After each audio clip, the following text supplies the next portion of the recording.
সব চাইতে রাগে রাগান্বিত খলিফা ছিলেন, রাষ্ট্রপতি ছিলেন, গভর্নর সরকার ছিলেন হযরত ওমর। এনার শাসন এত কড়া ছিল গো, তার সাথে কথা বললে চিন্তা ভাবনা করে কথা বলতে হবে। হযরত ওমর শাসনকালে কেউ যদি উল্টা কথা বলে, আমার খলিফা ওমরের এই সাথে তলোয়ারটা সাত করে টানি বাড়ি করে। এত পাওয়ারফুল, এত হাঁটছে হযরত ওমর খলিফাতুল মুসলিমিন। এত রাগী মানুষ, তার বাড়িতে বৃদ্ধ মহিলা আছে দেখা করতে। মদিনার রাষ্ট্রপতির কাছে এক বৃদ্ধ মহিলা আছে, আসে বলছিলেন খলিফা মুসলিমিন রাষ্ট্রপতি বাড়িতে আছে কি? তার খাদেমা বলছে হ্যাঁ বাড়িতে আছে, উনি একটু ব্যস্ত আছে, কথা বলবে তোমার সাথে। বুড়িমা বলেন কি দরকার? না না, ওনার সাথে দরকার আছে। তো খলিফা মুসলিমিন কাছে যা বলছে, খলিফা একজন বৃদ্ধ মানুষ আছে তোমার সাথে দেখা করতে। হ্যাঁ আমি তো দেখা করবো, মুরব্বী মানুষ, তাদের সাথে আমার দেখা করা কর্তব্য। মদিনা রাষ্ট্রপতি হযরত ওমর বৃদ্ধ মহিলাটার কাছে আসি বলল, মা কি হয়েছে মা তোমার? আমার কি দরকার আসেন বলুন। মা তুমি কি সাহায্য চাও আমার কাছে? মহিলাটা বলছে, বৃদ্ধ মহিলাটা বলছে, আপনি কি খলিফা, আপনি কি শাসনকর্তা, আপনি কি বিচারক, আপনি কি রাষ্ট্রপতি? বলে মা তোমাদের আশীর্বাদে দোষে আমাকে বানাইছে, যেরকম সুবহানাল্লাহ। আপনি কি ন্যায় বিচার করতে জানেন? খলিফা রাষ্ট্রপতি ভাবছিলেন বুড়া মানুষ, পথে গেইতে কোনো যুবক ছেলে অন্যায় বলতে পারে, গালাগালি দিতে পারে।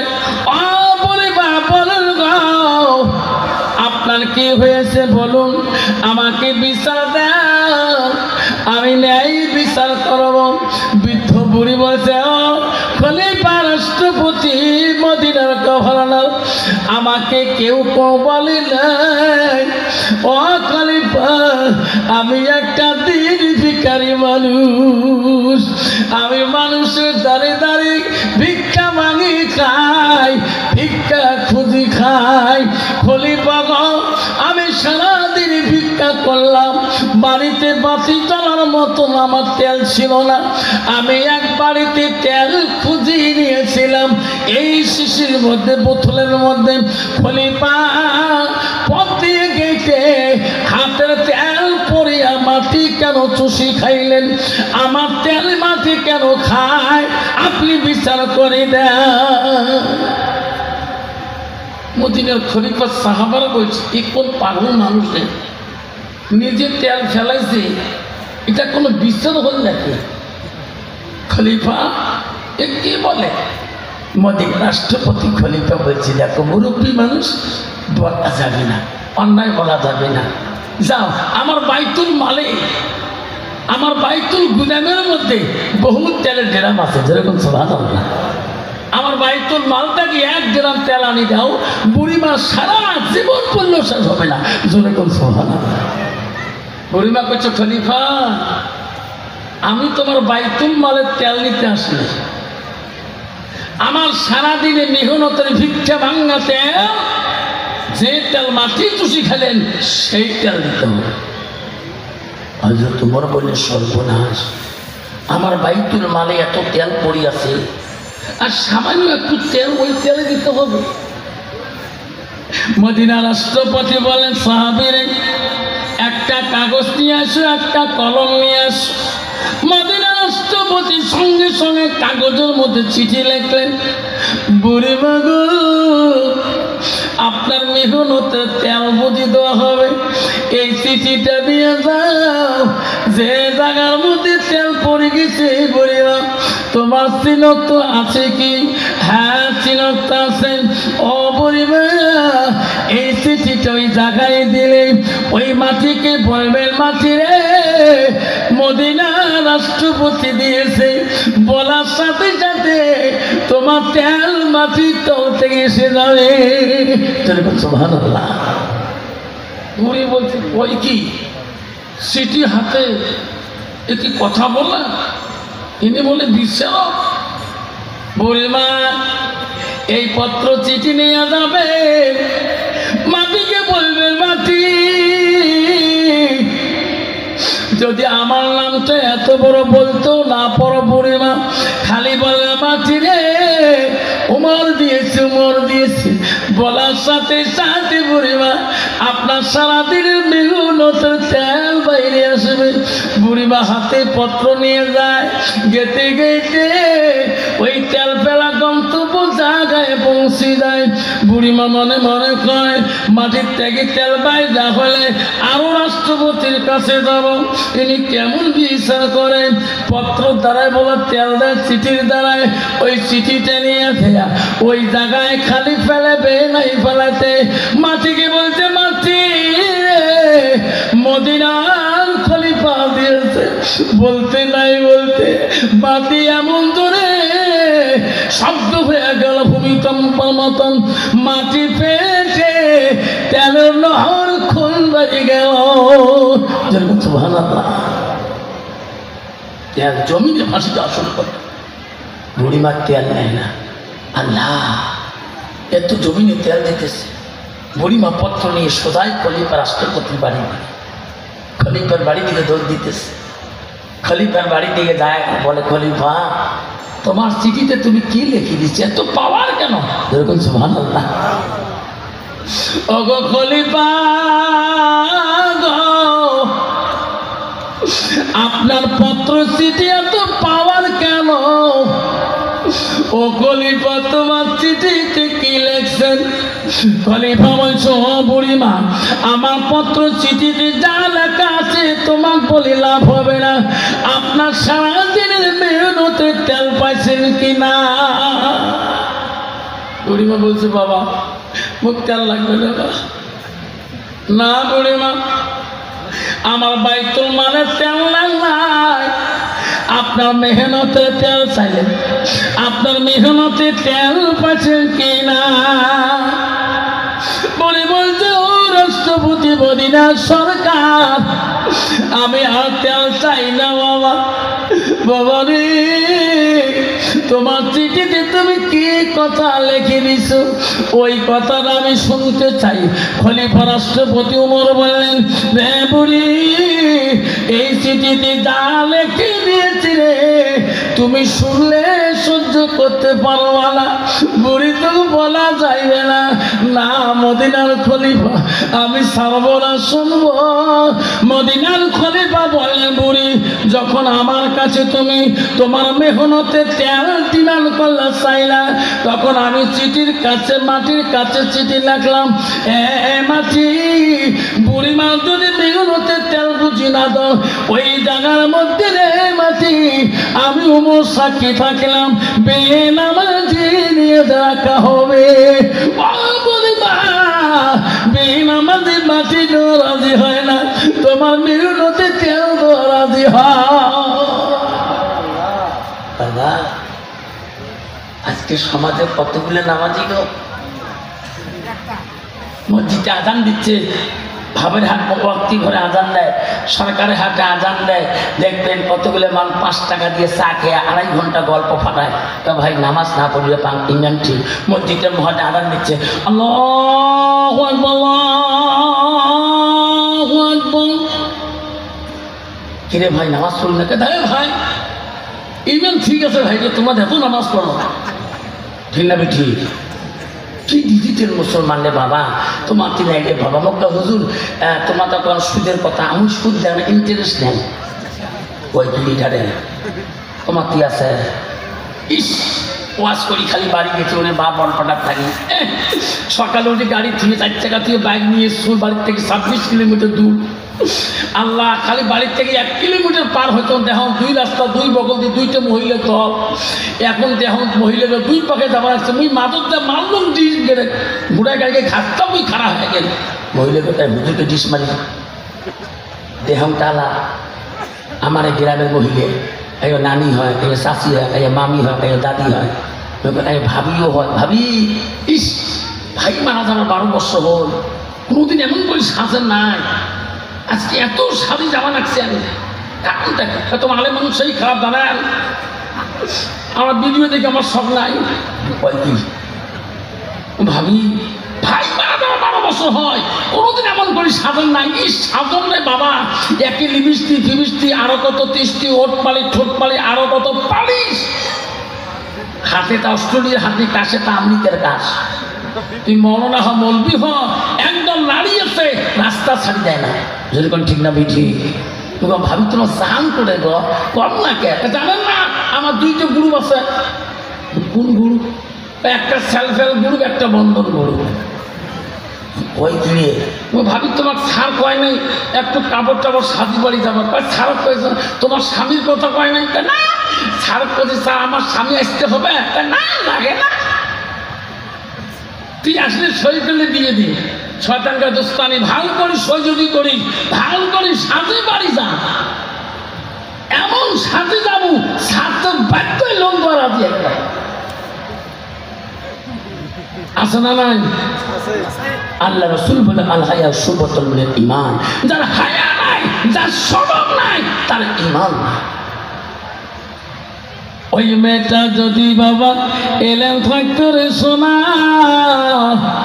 ও মা বোনেরা শুনে রাখো, আল্লাহ নবী তার বিবিগণকে নিয়ে কথা বলতেছিলেন। আল্লাহ নবী বিবিরা খেদমত করতেছে নবীজিকে। এমন সময় একজন সাহাবী রাসূলুল্লাহর বাড়িতে পৌঁছে গেলেন, যা ডাক দিয়া রাসূলুল্লাহ হাবিবুল্লাহ, আমি অমুক সাহাবী, ওগো নবী গো, আমার নাম আব্দুল্লাহ উম্মে মাকতুম, ওগো হুজুর আমি অন্ধ, আমি চোখে দেখতে পারি না, ওগো নবী মসজিদে নববীতে 2 দিন থেকে দেখি না, তোমার আওয়াজ পাই না, আমি থাকতে পারি না গো নবী, বাধ্য আমি চোখে দেখি না গো নবী, আমি আব্দুল্লাহ উম্মে মাকতুম, তোমার বাড়ি খুঁজতে খুঁজতে আসলাম।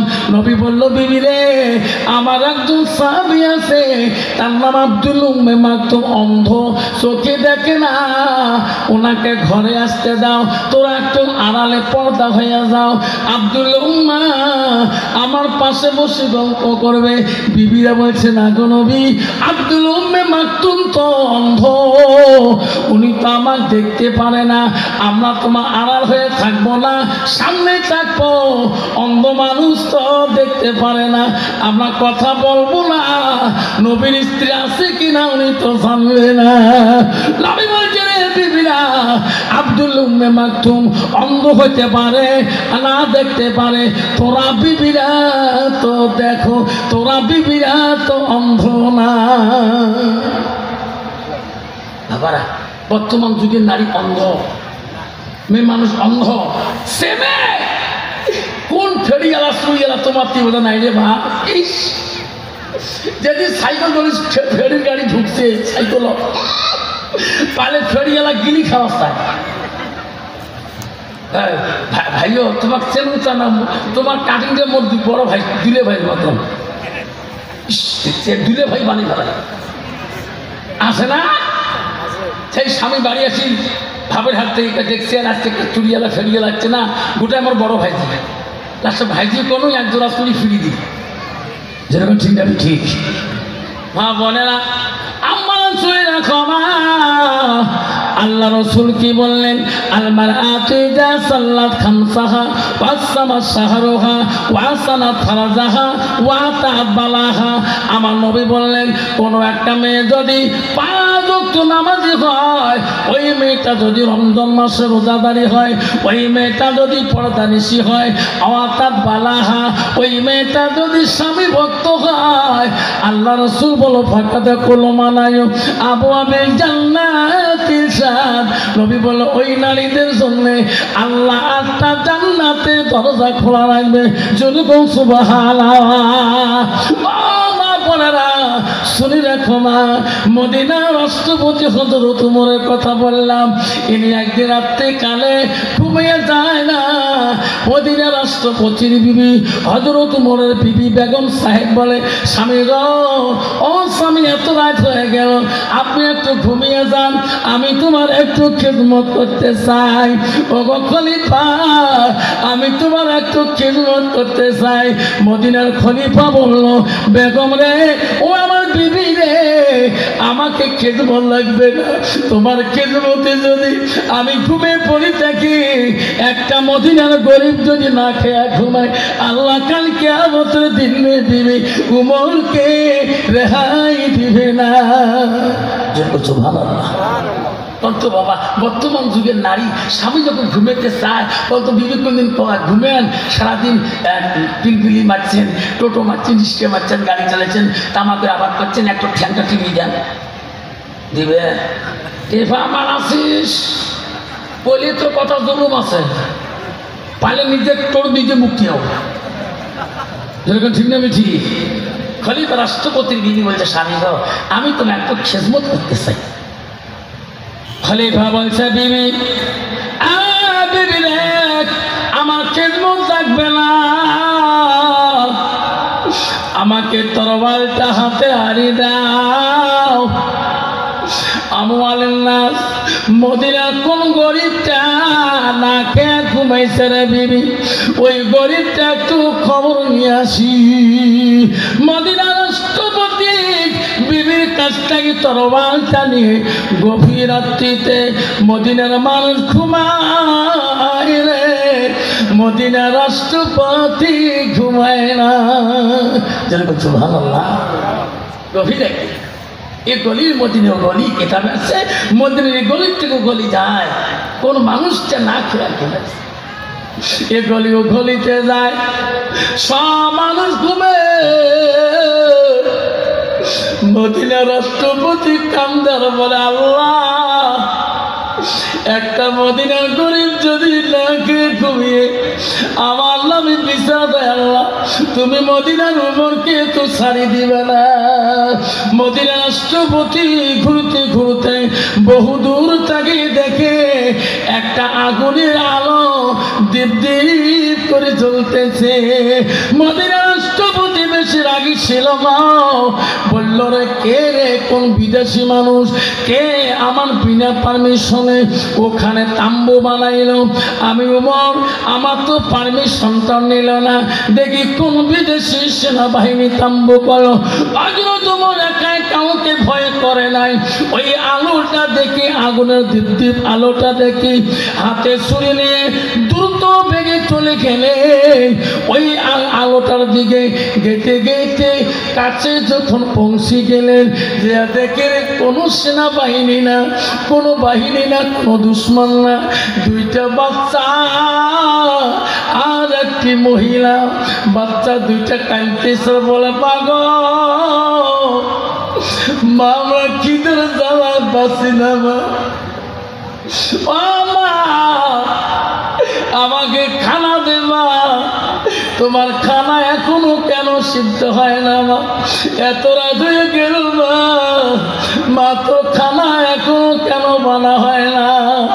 যে খলিফা রাষ্ট্রপতি রে এত দ্রুত বেগে গেলেন, ওই মহিলার বাচ্চা দুইটার কান্না দেখি মদিনার রাষ্ট্রপতির তরবারটা জমিনের মধ্যে পড়িয়ে গেলে।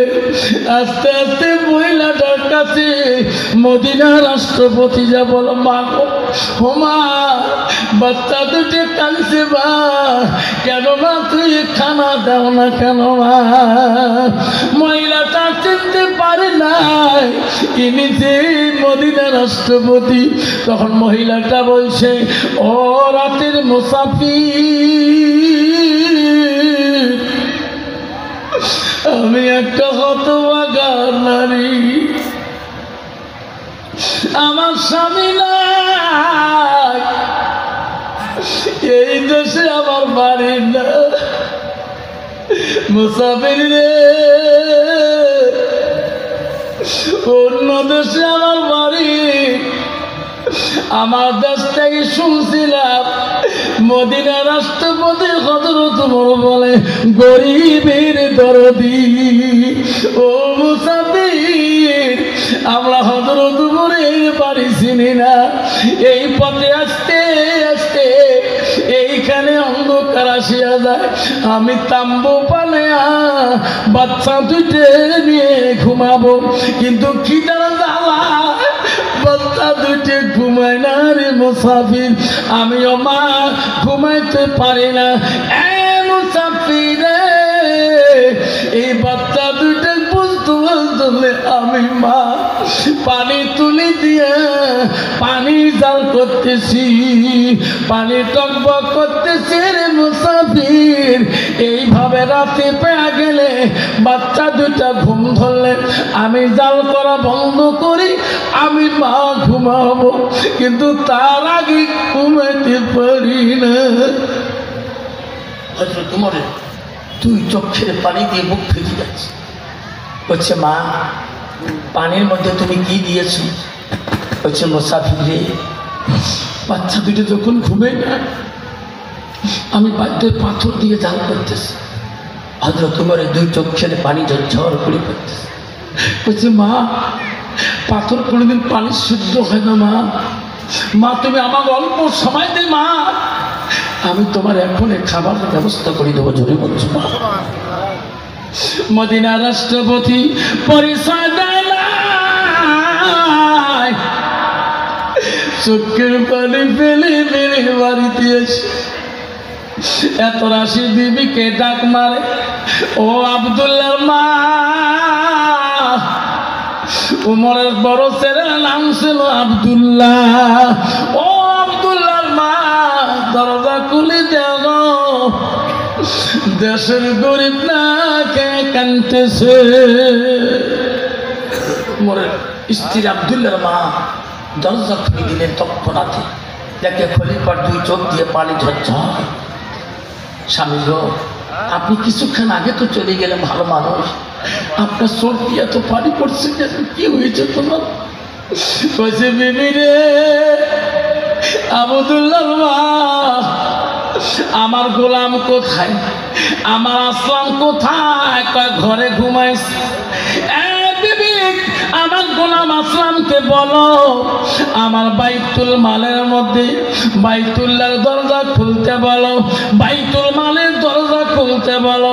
আমার বাইতুল মালের গুদামে আটা আছে, সবজি আছে রে বিবি, তাড়াতাড়ি তুমি নিতে বলো, দেশের গরিব না কে কাঁদতেছি। আমার সঙ্গে গোলাম উঠে আসলেন। লাব্বাইক খলিফা আমি হাজির। এ গোলাম আমার বাইতুল মালের থেকে সবজি নাও, আটা নাও, আমার কাছে আনো। সব কিছু বস্তা বানাইলেন। এ গোলাম আমার মাথায় তুলি দাও। গোলাম বলছে না না খলিফা, আপনি একজন খলিফা রাষ্ট্রপতি হয়ে আপনি আটার বস্তা সবজির বস্তা মাথায় নোয়া শোভায় না, আপনার মাথা আমি দিতে পারবো না, আমার মাথায় তুলে দাও, আমি তোমার গোলাম, তোমার গন্তব্য জায়গায় পৌঁছাবে। যেরকম সুবহানাল্লাহ। মদিনা রাষ্ট্রপতি বলছে না গোলাম তুমি আমার মাথায় তুলে দাও। আমি মদিনার ওমর, খলিফা জীবনে বহুত গুনাহ করতে পারে, আমি পাপ করতে পারি।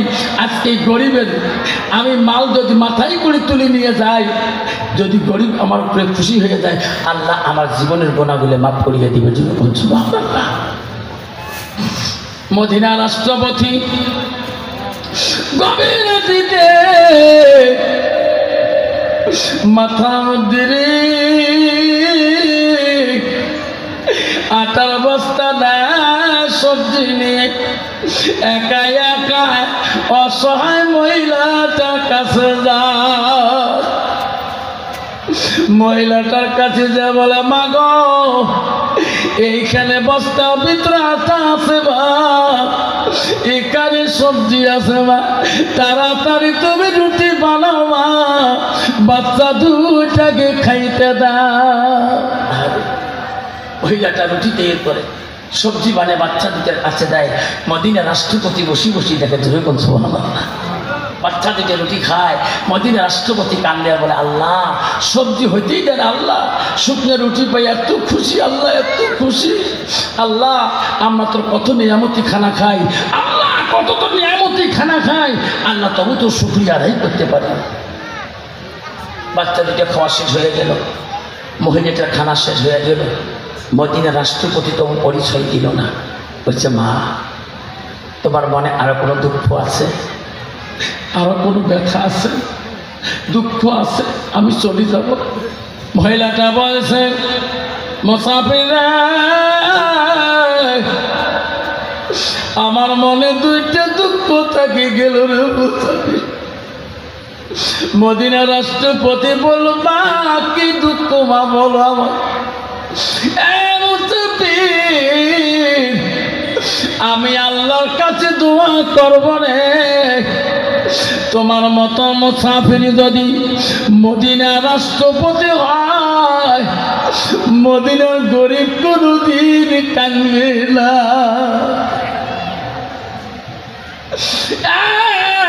মুসাফির আমি আল্লাহর কাছে দোয়া করব, আল্লাহ যাতে তোমার মতন মানুষকে এই মদিনার খলিফা বানায়। সুবহানাল্লাহ। মদিনার রাষ্ট্রপতি পরিচয় দেন নাই, আমার মতো নেতা না। এক গাড়ি মাটি ফেলে গাড়ি, আমি প্রায় ৮০ গাড়ি মাটি ফেলাইছিলাম। অন্য জায়গায় ছেড়েছি আমি ২০০ গাড়ি মাটি ফেলেছিলাম, ৩০টা গরিব মাঝে ঘর বানিয়ে দিয়েছিলাম। দেখবেন ঠিক না? আমি ঠিক। আর খবর নিয়ে দেখবেন এই এক গাড়ি মাটি ফেলে ৮০ লাখ টাকা কামিয়ে নিছে। আমার আসামে সে চলছে। মদিনা রাষ্ট্রপতি পরিচয় দেয় নাই। বলছে, মা রাত পোয়ালে কোথায় যাবি, কোথায় যাবি মা? মহিলাটা বলছে, মুসাফির আমি রাত পোয়ালে কোথায় যাব? আমি বাচ্চা দুইটা কোলে দিয়া মদিনার রাষ্ট্রপতি হযরত ওমরের বাড়ি খুঁজতে খুঁজতে যাব। মদিনার রাষ্ট্রপতিকে যা বলবো যে দেশের গরিবকে কেন খবর নেও না। আরে মদিনার রাষ্ট্রপতি তুই চোখের পানি ছাড়িয়ে বলো, মা তুমি যদি মদিনার রাষ্ট্রপতির বাড়িতে যাও আমিও সেই জায়গায় থাকবো। তবু পরিচয় দিল না। সকালবেলা মহিলার বাচ্চা দুটো কোলে নিয়ে মদিনা রাষ্ট্রপতির বাড়ির দিকে গেতেছে। মদিনা রাষ্ট্রপতি হযরত ওমর খলিফাতুল মুসলিম, আর খলিফা রাষ্ট্রপতি হযরত ওমর সাহাবা আজমাইনকে নিয়ে দ্বীনি কোরআন হাদিসের কথা বলতেছে। আসলে কোন সুবহানাল্লাহ। বহু দূর থেকে দেখে মহিলাটা করতে করতে মদিনার খলিফার বাড়ির কাছে গেলেন। মহিলাটা দূরে থেকে দেখে যে মানুষটা গভীর রাতে এই পোশাক পরিয়া আমার কাছে আটা সবজি নিয়ে গেছে রে, এই মানুষটা এত মানুষের কাছে বসে এত সুন্দর কথা বলতেছে। মহিলাটা সামনে যা চাপে না। আল্লাহ এত সুন্দর কথা মানুষকে বুঝায়, এই লোকটাই তো এত আমার কাছে বেশি বলে, এই পোশাকে ইনি নাকি রাষ্ট্রপতি। মহিলাটা যায় না। মদিনা রাষ্ট্রপতি বলল, মা আসো, তোমার কি বিচার মা, আমার দেওয়া জন্য কোন সুবহানাল্লাহ। মহিলাটা বলল, খলিফারে বুঝলে ও খলিফা রাষ্ট্রপতি, আমি তোমার কাছে বিচার দিতে পারি গো। ও গো খলিফা, আমি রাতে যদি তোমাকে চিনতাম আপনি মদিনার রাষ্ট্রপতি, আমি তোমার নাম ধরে ধরে কথা বলতাম না। ও খলিফা মুসলিম, আমি কার কাছে বিচার দেব? আপনিও তো বিচারক। খলিফা আমাকে মাফ করে দাও, আমি তোমার সাথে বেয়াদবি করেছি, আমি তোমার সাথে কথা বলতে পারি নাই। আপনি খলিফা এইভাবে যে গরিবের কাছে কাছে যান, মদিনার গরিব কোনোদিনও চিনবে না। যেরকম সুবহানাল্লাহ। বর্তমান আমার 7 তারিখ ভোট, এই 7 মে আসামে কারবার চলছে রে বাড়া, একটু ঘুমবে দেন রে বা খালি 200 চাচা চাচা মামা মানে শেষ, আর ঘুম পড়া শেষ।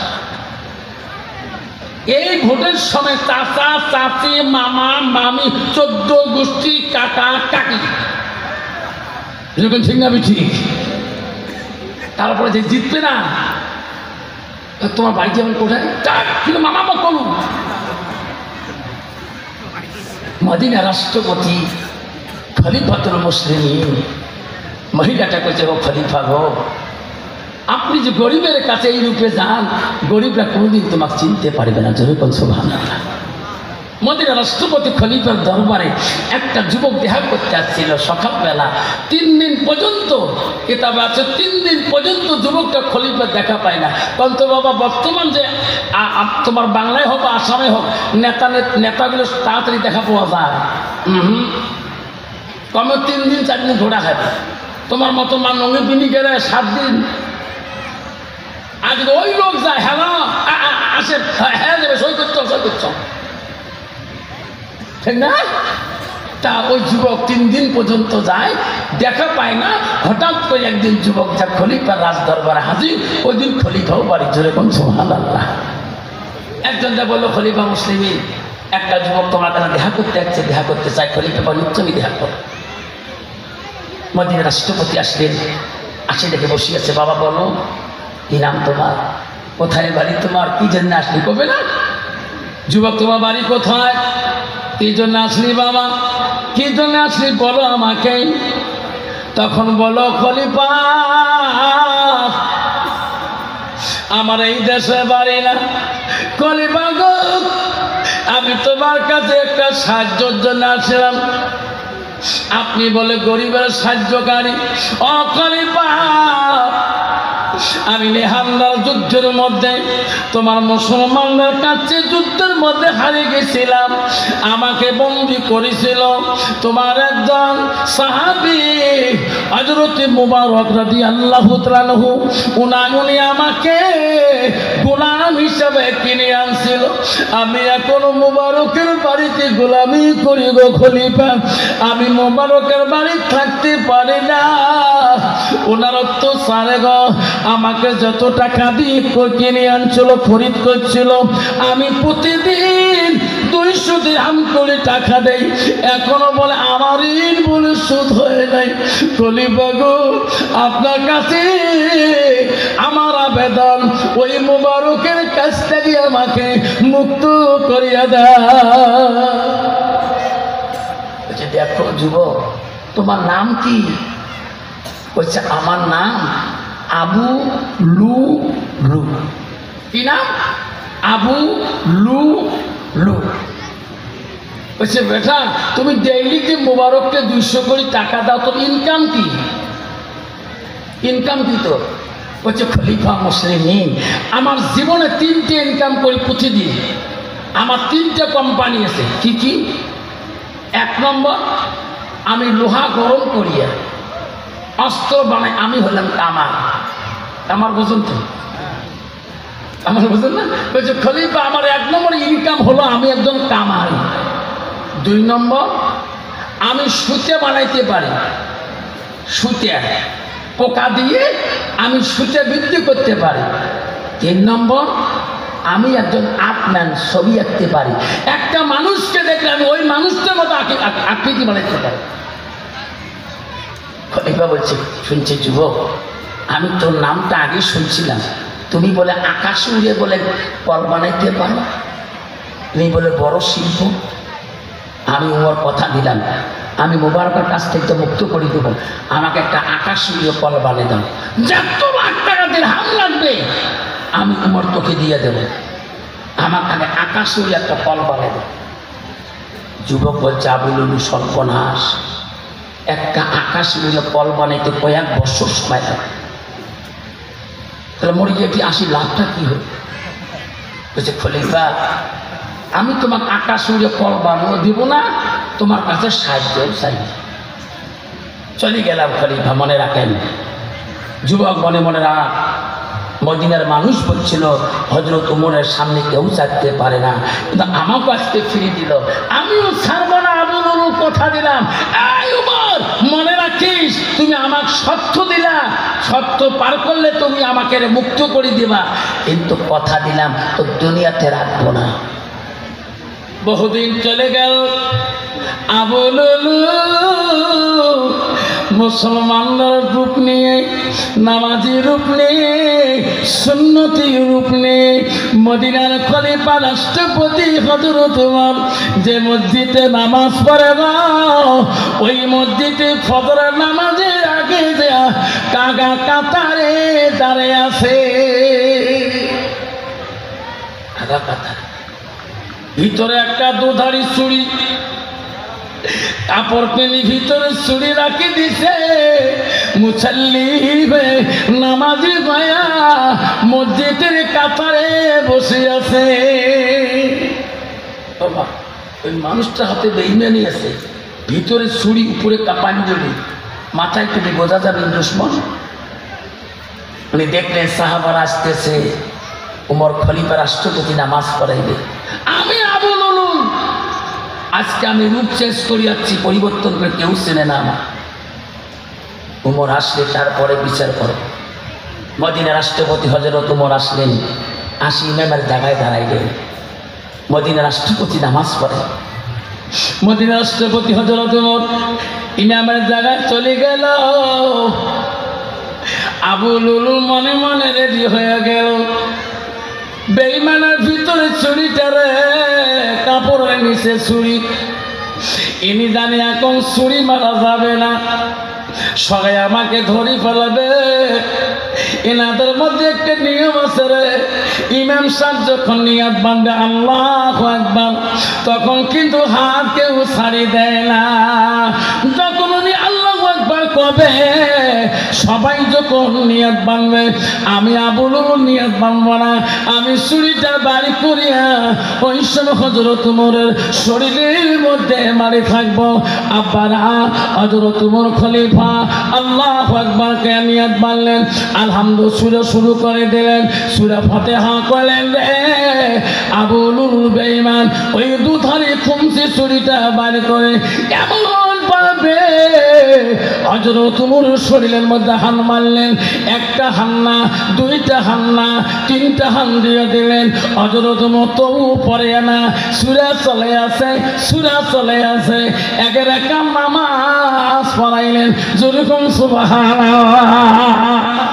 দ্বিতীয় রাকাতে আবু লুলু বেঈমান আবার ছুরি চলাইবে, ওই সময় বাকি সাহাবীরা দেখে ফেলাইলেন, নামাজ কেউ ছাড়িয়ে দিলেন, আবু লুলুকে যেতে দিল না।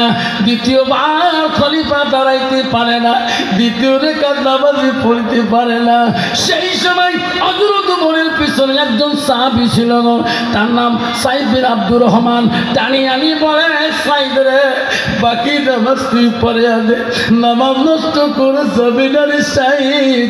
সূরা মিলিয়া দ্বিতীয় রেখা নামাজ পড়ে দেয় সাইদ আব্দুর রহমান, সঙ্গে সঙ্গে ছোট সূরা মিল করে নামাজ শেষ করে দিবে। যখন উনি ইমামের জায়গায় দিলেন, হযরত ওমর রাষ্ট্রপতি ওই নামাজের কাতার থেকে বেরিয়ে এমন জোরে চিৎকার দিয়ে মসজিদের বারান্দায় পড়ে গেল, রক্ত রক্ত রক্তিত হয়ে গেল। সাহাবীরা কেউ আবু লুলুকে ধরে ফেলাইলেন, কেউ হযরত ওমরকে ধরলেন। সাইদ বিন আব্দুর রহমান নামাজ শেষ করিয়ে দেওয়ার সাথে সাথে সবাই ওমরকে ধরলেন, রক্ত রক্তিত হয়ে গেল রে। আবু লুলুল মনে মনে ভাবল, আমার তো বাঁচাই উপায় নাই, এখন না আমার ছাড়ি দেবে না।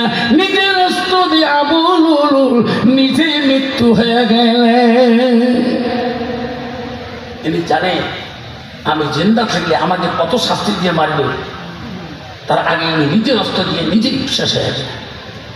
হযরত ওমরকে, মদিনা রাষ্ট্রপতিকে সাহাবা আজমাইন ধারে করে নিয়ে বাড়ি মুখে যায়। হযরত ওমরের বড় ছেলে আব্দুল্লাহ খবর পেলেন আমার আব্বার দুর্ঘটনা কি হয়েছে। আব্দুল্লাহ বাড়ি থেকে ফিরে গেলে শাহবাজ বান্ডার কান্দের মধ্যে ঘরের মধ্যে কায়রে দৌড়ে দৌড়ে যায়। দেখো অন্য কেউ না, আমার আব্বা মদিনা রাষ্ট্রপতি। আব্দুল্লাহ টাকা আব্বা গো, মদিনায় এমন দুশ্মন নাই গো, তোমার উপরে ছুরি চালাইবে। কে আসিল গো মদিনার জমিনে গো আব্বা, তোমাকে কে অস্ত্র চলে আলো? হযরত ওমরের বড় ছেলে আব্দুল্লাহ যখন মদিনার খলিফাকে বাড়িতে নিয়ে গেলে সবাই কাঁদলে রে। মদিনার রাষ্ট্রপতি চোখ মেলে না, রক্তাক্ত হয়ে গেলেন। আইরে নিজের ছেলে আব্দুল্লাহ পাশে একজন বিজ্ঞ চিকিৎসকের কাছে গেলেন। চিকিৎসককে ডাকে আনলেন নিজের সন্তান। ও চিকিৎসক, আমার আব্বা চিকিৎসা করো গো, আমার আব্বা কেন আমাকে আব্দুল্লাহ কয় না? চিকিৎসক বলল, আব্দুল্লাহ কান্দিস না বাবা, আমি তোর বাবা চিকিৎসা করার জন্য আসছি, কান্দিস না রে আব্দুল্লাহ। আব্দুল্লাহ বারবার বাবা চলে জমিনে পড়িয়া যায়। আব্বা আর একটা বার আব্দুল্লাহ করি ডাক মার, আব্বা আমার দিকে তাকিয়ে যায়। আব্দুল্লাহ মদিনা রাষ্ট্রপতি তাকায়। চিকিৎসক বলছি, বাবা আব্দুল্লাহ রে, তোর বাবার চিকিৎসা করবো, তুমি 1 গিলাস দুধ নিয়ে আসো আমার কাছে। জোরে বলছো। বড় ছেলে আব্দুল্লাহ দৌড়ে যা, ঘরের ভিতর থেকে 1 গিলাস দুধ আনলো। চিকিৎসক বলল, আব্দুল্লাহ রে,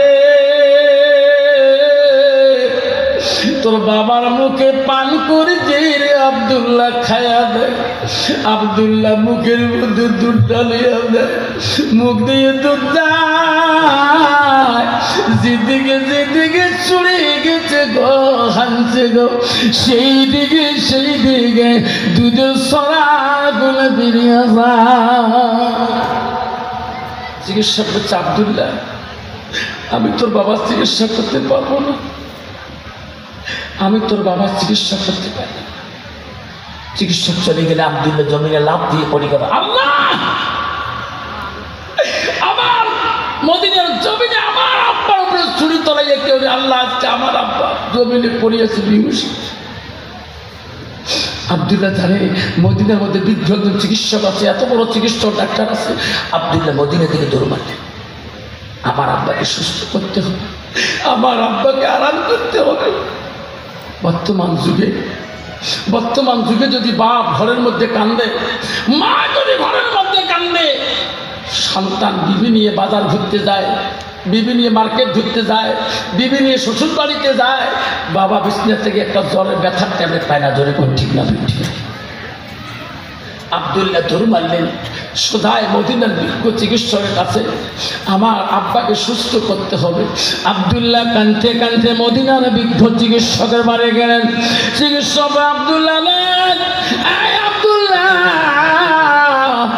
জীবনে কত সন্তান দেখছি রে, এমন বাবা পাগল চলতে দেখি নাই। আব্দুল্লাহ কান্দিও না, আমি তোমার বাবার চিকিৎসা করতে যাও রে। আব্দুল্লাহ কান্দন দেখি চিকিৎসক পাগল হয়ে গেল।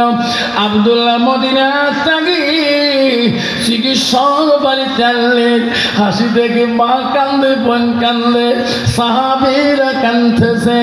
আব্দুল্লাহ আবার কান্দনে পাগল হয়ে পড়ে গেল।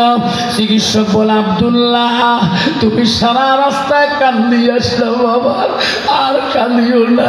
আব্দুল্লাহ রে, আমি মদিনা চিকিৎসক ডাক্তার, আব্দুল্লাহ চিকিৎসা শুরু করে দেব তোমার আব্বার। তুমি ঘরের ভিতর দেখিয়া 1 গিলাস আঙ্গুরের রস তুমি করে আনো, তোমার বাবার মুখের মধ্যে পান করে দাও। সুবহানাল্লাহ। বলতো বাবা, বর্তমান যুগে, বর্তমান জামানায় বাবা যদি বিছানার মধ্যে পড়ে 1 গ্লাস মা যদি পানি চায়, এই বর্তমান ডিজিটাল যুগের নারী বৌমা ওই শ্বশুর হাতে এক গ্লাস গরম পানি পর্যন্ত পৌঁছায় না, চলে ঠিক না ঠিক? জান্নাত মানাসিস আল্লাহ বলে দিয়েছে ইল্লা লিয়াবুদুন, আমার ইবাদতের পরে আল্লাহ বলছে ওয়াবিল ওয়ালিদাইনি ইহসানান, তুমি তোমার মা বাবার সঙ্গে সৎ ব্যবহার করো। আল্লাহ রাসূলের কাছে আব্দুল মাসউদ প্রশ্ন করলো কুনতু সুম্মায়ু, নবী গো আল্লাহর ইবাদতের পরে নামাজের পরে আরো কোনো আমল আছে নাকি? রাসূল বলল কালা বিতুল ওয়ালিদাইনা, মা বাবার সঙ্গে সৎ ব্যবহার করাটা আল্লাহর কাছে সবচেয়ে বড় আমল। জোরে বল সুবহানাল্লাহ। বলতো বাবা বর্তমান যুগের যুবক ছেলেরা বলতো মা বাবার সঙ্গে সৎ ব্যবহার করে। আজকে কত সন্তান আছে মা গালা ধাক্কা মারি বের করে দেয়, কত সন্তান আছে বাবাকে ধাক্কা মারে বাড়ি করে দিয়ে বাবার চোখের পানি রাস্তাঘাটে পরে, মা বাবা ঘাটে কাগজ করে মা খাতেছে। তুমি জান্নাত বানাইছো, জান্নাত তো দূরের কথা, জান্নাতের হাওয়া পর্যন্ত তুমি পাবা। আব্দুল্লাহ চোখের পানি দিয়ে বুক ভিজিয়ে যায়, আঙ্গুরের রস আনিয়ে কবিরাজের ডাক্তারের কাছে বলে ডাক্তার বাবু আঙ্গুরের রস কি করবো? তোমার বাবার মুখে পান করি। আব্দুল্লাহ কান্নে বাবা আব্বা আমার হাতে আঙ্গুরের রস খাও গো। নিজাতে আব্দুল্লাহ হযরত ওমরের মরণের শেষে মরণের কালে আব্দুল্লাহ মুখের মধ্যে আঙ্গুরের রস দেয়, আঙ্গুরের রস মুখে দেয় না, যেদিকে যেদিকে ছুরি মারছে গো একটা না, কিতাব আছে 6 জায়গায় হযরত ওমরের শরীরে ছুরি জখম করেছিল। 6 জায়গা দিয়ে ওই আঙ্গুরের রস গুলো বাইরে যায়। মদিনার চিকিৎসক বলে ওরে আব্দুল্লাহ মদিনার থেকে আসিলাম, তোমার আব্বা চিকিৎসা করতে পারলাম না, আমি চলে গেলে রে বাবা আমার দ্বারা চিকিৎসা হবে না।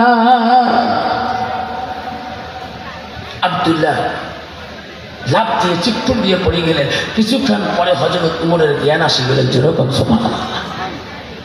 হযরত উমর দেখে আব্দুল্লাহ এক জায়গায় উমরের মেয়ে, তার নাম হযরতে হাফসা, নবীজির 5 নম্বর স্ত্রী, নাম হল হযরতে হাফসা। হাফসা ছিল হযরত উমরের কন্যা, উমরের মেয়ে। হাফসা এক জায়গায় পড়ে আছে। হযরত উমর জ্ঞান ফিরি করল, মা বা এখন আদায় আসি চলে গেল, মা মা আমার যাবার সময় হয়ে গেছে, মা তোমরা আসো আমার কাছে। আব্দুল্লাহকে ডাক বলে আব্দুল্লাহ রে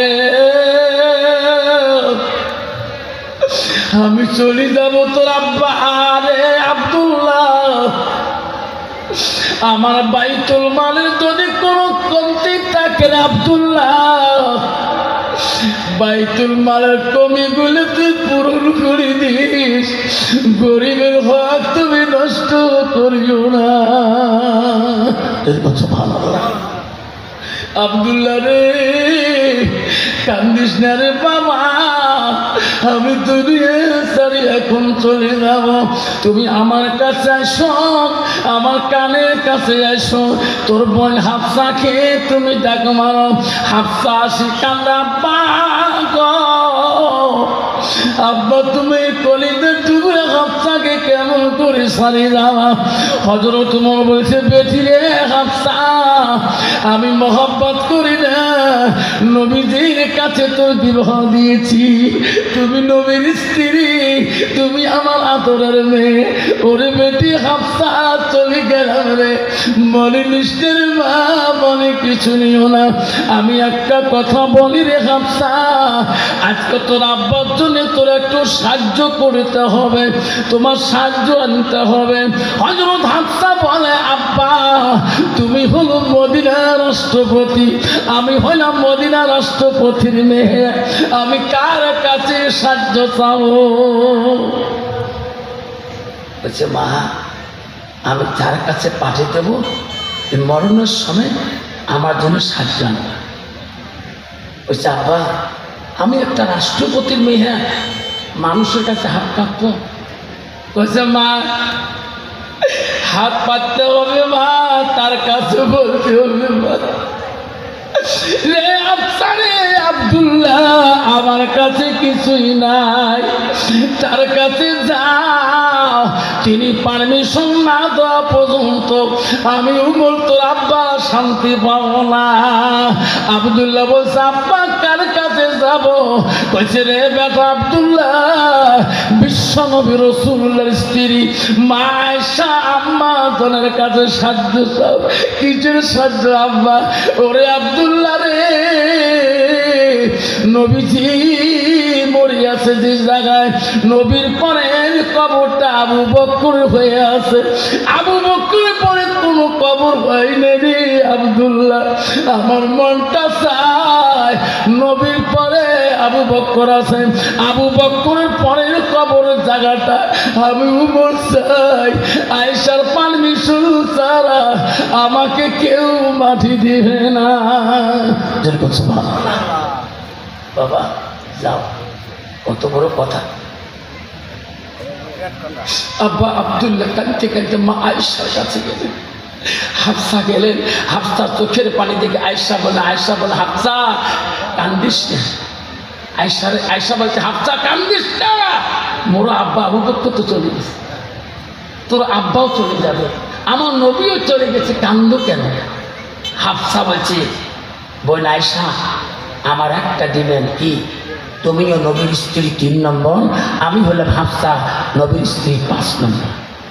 ওগো বোন আমার একটা আব্দা, আমার আব্বা পাঠিয়ে দিলেন, আমার ফিরি দিচ্ছে বোন, আমার আব্বা তোর বুকে ডাকতো না পর্যন্ত শান্তি পাবে, আমার আব্বাকে ভিক্ষা দাও। আয়েশা বলছে রে হাফসা বল তোমার আব্বার জন্য আমি কি দেব? আয়েশা রে বল নবীজি আমার যে জমিনে শুয়ে আছে যে কবরে, নবীর পরে তোর আব্বা আবু বকর ঘুমাইছে, আবু বকরের পরে জায়গাটা খালি হয়ে আছে, সেই জায়গাটা আমার আব্বার কবরের মাটিটা চায়। বলে রে তুমি না করা পর্যন্ত আমার আব্বা শান্তি পাবে না, তুমি হা না করা পর্যন্ত আমার আব্বা শান্তি পাবে না। আয়েশা বলল কথা দিলেন, হাফসা কথা দিলেন, তোমার আব্বার সাথে আমার আব্বার এত বন্ধুত্ব ছিল, আমার নবীর সাথে তোমার আব্বা এত ভালোবাসা ছিল, আমার আশা ছিল নবীর কবরের পরে আব্বার হবে, আব্বার পরে আমার হবে, আমি আর নবীর পরে থাকতে চাই না। নবীর প্রেমিক বন্ধু তোমার আব্বা আবু বকর লাশটা এই জায়গায় কবর হবে। জোরে বলতে পারলাম না।